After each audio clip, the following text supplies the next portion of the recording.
எங்க ஆலயத்துக்கு வரல, என்னங்க ஆண்டவர் என்னங்க, என்னைக்கு இந்த பரிசுத்த கூடார சபைக்கு வந்தேனோ அன்னையிலிருந்து பிரச்சனை. அல்லேலூயா. சொல்லுங்கம்மா. பாஸ்டர் கண்ண முடிக்குவார், சொல்லுங்க. அப்படிதான் இருக்கணும்.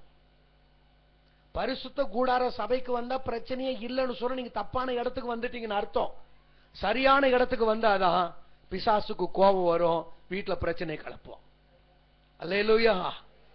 பரிசுத்த கூடாரத்து சபைக்கு என்னைக்கு நான் ஜெபிக்க ஆரம்பிச்சேனோ, என்னைக்கு பைபிள் எடுத்தேனோ, என்னைக்கு நான் உபவாசம் இருக்க ஆரம்பிச்சேனோ, என்னைக்கு ஆலயத்துக்கு போக ஆரம்பிச்சேனோ, என்னைக்கு பிள்ளைங்களை சண்டே கிளாஸ்க்கு அனுப்பினேனோ, என்னைக்கு உபவாசம் கொடுத்து அன்னைக்கே பிரச்சனை தொடங்கிடுச்சுங்க.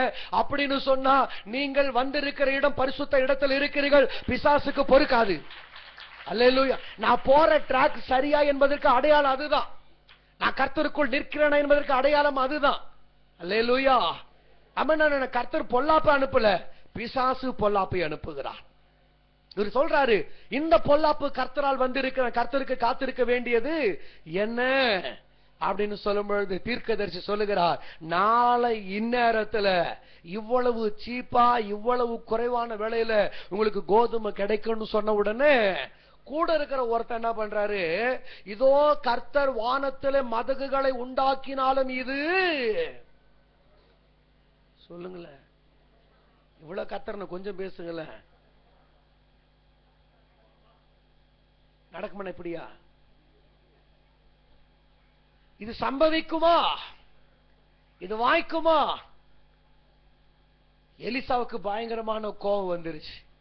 அடே, இஸ்ரவேல் ஜனங்கள் வனாந்தரத்தில் வரும் பொழுது கர்த்தர் வானத்தை திறந்து 40 ஆண்டுகள் மன்னாவை கொடுத்திருக்கிறார். கரந்தட்டி 40 வருஷங்கள் மன்னா ஒரு நாள் கூட தவறாமல் மன்னா பெய்ந்து, அந்த ஓய்வு நாள் தவிர மற்ற 6 நாட்களும் மன்னா 40 ஆண்டுகள் பெய்து கர்த்தர் இஸ்ரவேல் ஜனங்களை போஷித்து இருக்கிறாரு.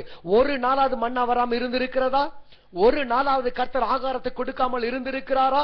ஒரு நாள் ஆகிலும் ஆண்டவர் இன்னைக்கு மழை வரும், இன்னைக்கு மன்னா வராது, இன்னைக்கு ஃபாஸ்டிங் இருங்க, இன்னைக்கு உபவாசம் இருங்க, இன்னைக்கு சாப்பாடு இல்ல.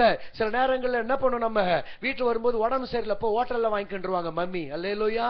அப்பாவும் அம்மாவும் சண்டை போட்டா அன்னைக்கு சாப்பாடு கிடையாது. பிள்ளைங்க கேட்டப்போ வடிச்சு கொட்டி கொட்டி, உங்க அப்பனுக்கு உனக்கு வடிச்சு கொட்டி கொட்டி, சொல்லுங்கம்மா, இப்படி சொல்லுவாங்கல்ல. அல்லேலூயா. செஞ்சு போட்டு எந்த நிலைமைக்கு வந்து, போ பட்டினா கேட்டப்போ உங்க அப்பாவை போய் கேளு, அப்பாவை கேட்டா அம்மாவை போய் கேளுன்னு. கடைசியில பிள்ளைக்கு 2 பக்கம் அடி வாங்கி சாப்பிடாம வயிறும் வாய் கண்ணெல்லாம் வீங்கி போய் கிடக்கும். அல்லேலூயா. கர்த்தர் வானத்தில் மதகுகளை உண்டாக்கினாலும் நடக்குமா? தீர்க்கதரிசி சொல்லுகிறார், நடக்கும். உன் கண்களினால் காண்பாய், சாப்பிட மாட்டாய்.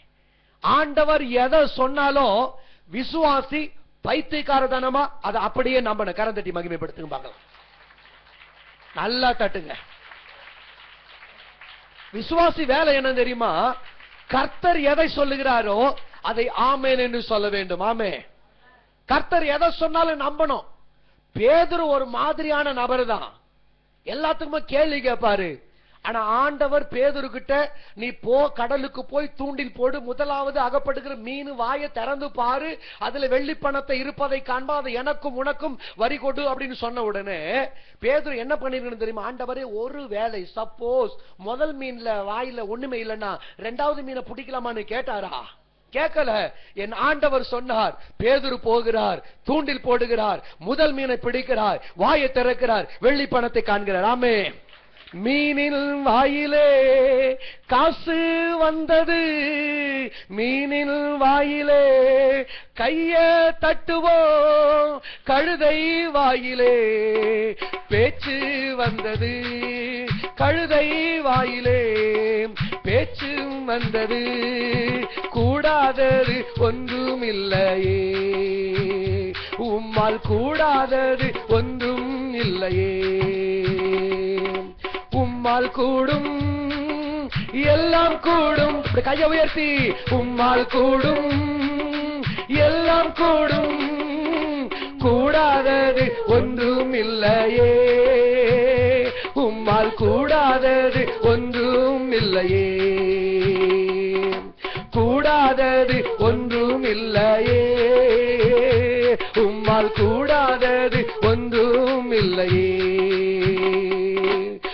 உந்தன் நாமத்தில் எல்லாம் கூடும், எல்லாம் கூடுமே.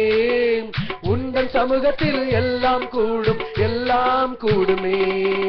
உந்தன் நாமத்தில் எல்லாம் கூடும், எல்லாம் கூடுமே. உந்தன் சமூகத்தில் எல்லாம் கூடும்.